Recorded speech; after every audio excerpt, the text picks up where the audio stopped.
It doesn't matter if your house was built yesterday or over 100 years ago, mice seem to find a way in. These critters aren't just annoying, but can cause health problems and damage to your property. I'm Joe with Plunkett's Pest Control, and I'll show you how to keep mice out of your house. Follow me. One of the first things I do when I arrive at a customer's home is start off with an inspection for rodent entry points. Right here on this garage service door, there's some moisture damage in the bottom corners. I plug those up with some copper mesh. And for a more permanent seal, you could use some spray foam or exterior adhesive over that copper mesh. Mice can fit in a hole bigger than a dime. If your pen can fit in a hole, so can a mouse. This house here has vinyl siding, which might not necessarily be something easy for mice to climb, but you could consider this downspout for the gutter. That is something that they are known to climb up and get up onto the roof or into a soffit and potentially get into your attic and cause some destruction to your insulation and building materials. A few other types of siding that mice can easily climb would be wood siding, stucco siding, brick siding, basically any building materials that they can grip their claws on, they can climb. This here is a bump out window. A lot of times this could be considered a point of entry for mice.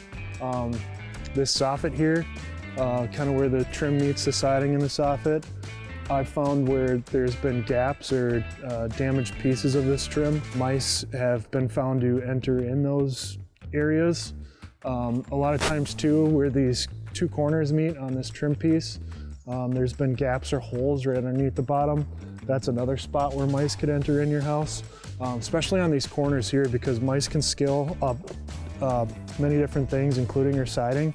And all they need is 1/4 of an inch and they're in your house. The best way to control mice is to prevent them from getting in. Right here, we've got the air conditioner on this house. A lot of times, right where the air conditioning lines enter into the siding, there's gapping or cracks or holes that enter right in through the siding.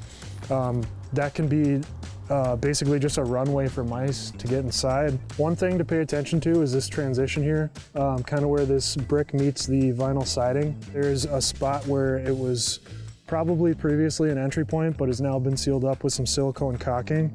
A lot of times at this joint, the building materials aren't completely sealed and may need some additional work. One of the most common rodent entry points is actually your garage door sweep. Right here, this rubber is actually in good shape, but a lot of times you'll find pieces of it missing.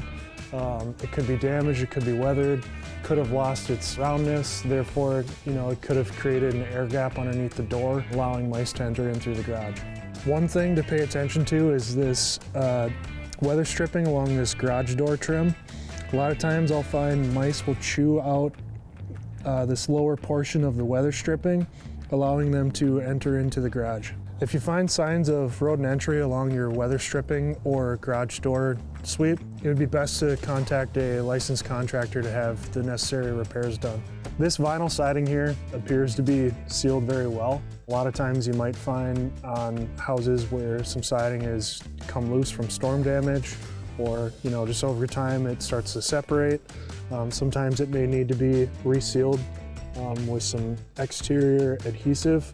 A lot of times too, where this transition kind of meets with the siding and the foundation, there could be gapping underneath this trim piece. This is sealed really well, but it's important to inspect underneath for any holes, gaps, or cracks larger than 1/4 inch, because mice will enter in through those as well. These wood trim pieces can start to separate over time. Usually it's gaps around like the concrete or the trim on the door. When I'm working inside of a client's home, I try to pay attention to areas where mouse droppings have been present. They've recently seen a mouse. There's been evidence of mice, whether it's in your kitchen or an unfinished part of your basement. A lot of times what I'll do is I'll set out traps and different rodent control measures to help catch and trap the mice that have gotten inside. And then most importantly, we want to get things sealed up from the outside. I hope you found this information helpful. If you need a professional, contact Plunkett's Pest Control. Thanks for watching. If you'd like more pest control tips, check out these videos or subscribe to our channel.